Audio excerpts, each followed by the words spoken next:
The mansion sat at the end of the winding road, shrouded by an eternal fog that clung to its crumbling walls. No one came here anymore.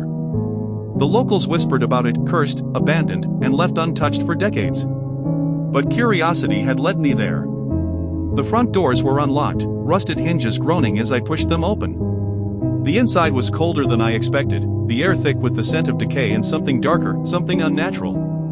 Dust coated every surface, and the silence was oppressive, like the house itself held its breath. I made my way through the grand hall, its chandeliers long since fallen into disrepair. Shadows stretched across the walls, whispering secrets of a forgotten past. My footsteps echoed in the vast emptiness, and though I knew I was alone, a sense of being watched never left me.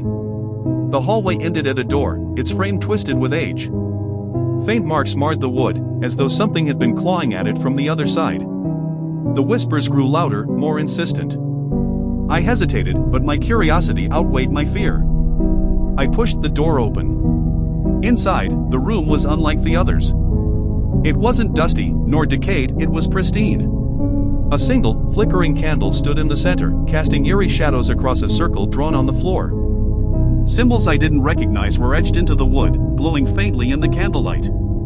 On the far wall, a mirror hung. Not like any mirror I've seen before, it had no glass, just a dark, empty void where one should be. Yet, I could feel it staring back at me. The whispers were deafening now, the symbols shifting and moving as if alive.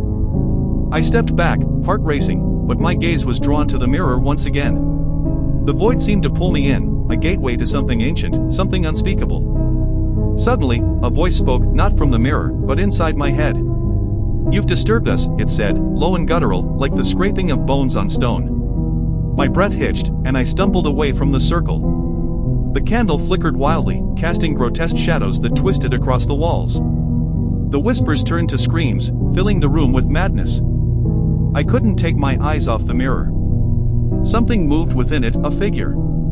Long and shadowed, its form impossible to make out entirely, but the eyes gleamed. Piercing, glowing red. "We are always here," the voice said again. "You can't undo what you've done." I reached for the door, but it slammed shut with a thunderous crash.